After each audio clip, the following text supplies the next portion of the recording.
OpenAI debuted the new ChatGPT 4.0 earlier this month, showing off the AI's new ability to hold a conversation with a user. OpenAI? Huh? Sounds vaguely familiar.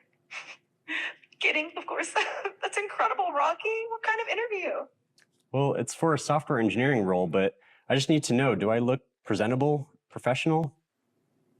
Well, Rocky, you definitely have the I've been coding all night look down, which could actually work in your favor.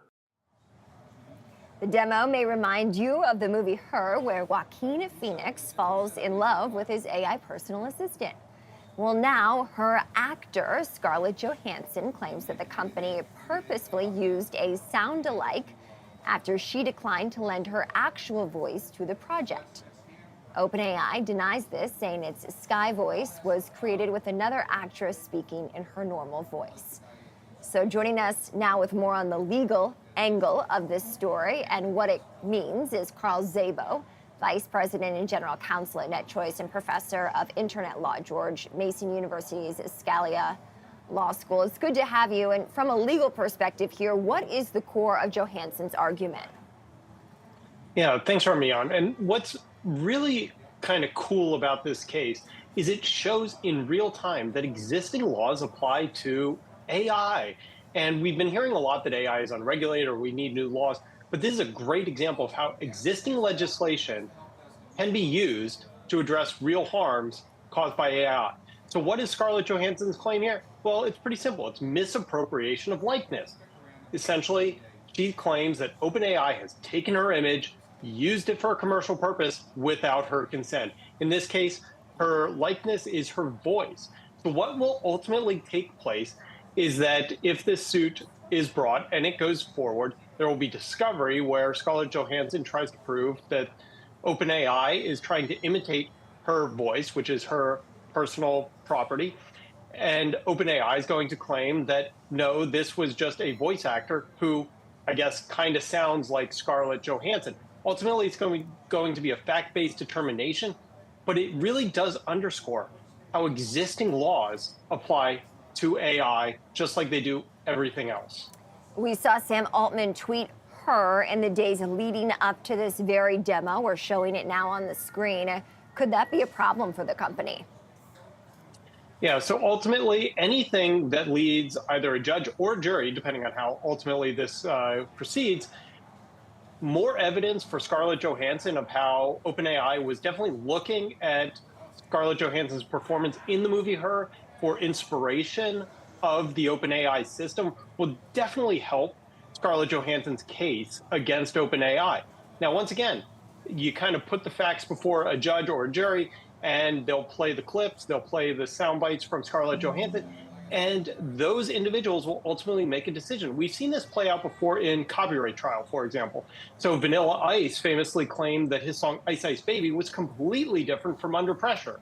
And in that, the jury kind of listened to both clips and said, no, they sound basically the same, and found for Under Pressure and the creators of that song. Once again, this is going to be a similar story here where Scarlett Johansson's voice will be played opposite of the OpenAI voice, and the judge and jury will ultimately look to see, is this going to be actionable, and is this a taking of Scarlett Johansson's likeness? What could the consequences be if OpenAI is found liable in this case? Yeah, fortunately, what we often see when it comes to business issues like this is you're going to get one of two outcomes. Either one, it's going to be a financial transaction. So if, for example, the court says, yeah, Scarlett Johansson, this is your voice, they took it without your consent, then OpenAI will likely make an offer of monies to keep using the voice or likeness. Conversely, Scarlett Johansson, if she wins, gets what's called injunctive relief. That's where she can block OpenAI from using this voice. And so essentially it sends OpenAI back to the drawing board and requires them to restructure it. So Scarlett Johansson can both get paid and silence the sound alike, or it can just be a financial transaction if Scarlett Johansson wins.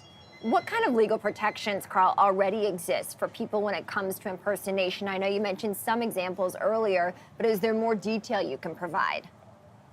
Yeah, so one of the things that we are seeing across the board is a lot of rush to regulate and a lot of rush to create new legislation. We've seen legislation in the states. Tennessee passed a law called the Elvis Act. And what it originally would have done would have banned the use of selfies where you use a filter. But what we're seeing is a lot of quick legislation that doesn't really appreciate the complexities of OpenAI. But what individuals can do is keep an eye out for whenever somebody is using your likeness, your image for a commercial purpose without your consent. You have actionable items today that you can take against that. Similarly, we are working at NetChoice, my company, with states and federal government to create new laws to fill in gaps where AI fails to cover issues such as revenge porn created by AI and child sexual abuse material created with AI. That's where we are actively trying to do gap filling. But the good news is a lot of existing laws, in fact, almost every single existing law already applies to AI. So if somebody steals your image, whether it's offline, online, or with an AI, you have restitution, and the bad guys cannot hide behind computers. We also saw AI being used to create deepfake, explicit content of Taylor Swift on X last year.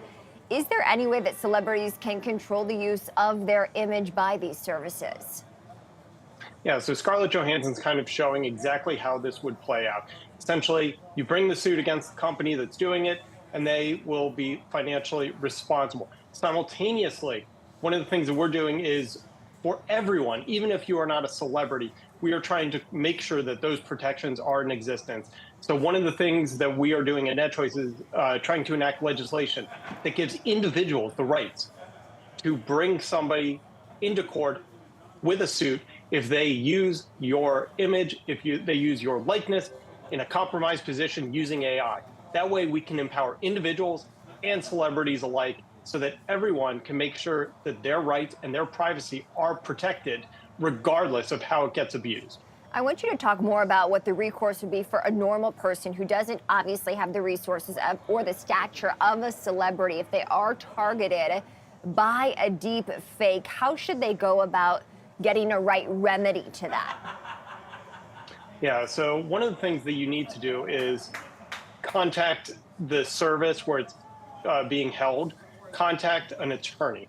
So a lot of services, and platforms, once they become aware of bad content on there, they actually remove it pretty darn quickly, especially if it's something of nudity or intimate images. In fact, most platforms have policies against even hosting that content. So as soon as you see it, flag it, and it should be able to come down.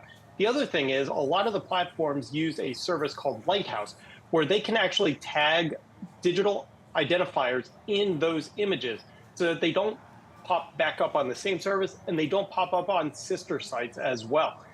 But ultimately, the bad actor who did the bad thing needs to be held accountable. And that's where the attorneys come in.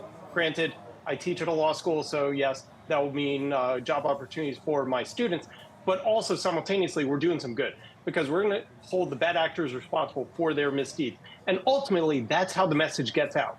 When government and individuals begin using lawsuits and litigation and criminal justice to make clear that you can't just hide behind a computer, the message will get out real fast, and the bad guys will learn real quickly that you can't just use AI and expect to get away with it. All right, Carl Szabo, Vice President and General Counsel at NetChoice. Carl, thank you so much for joining.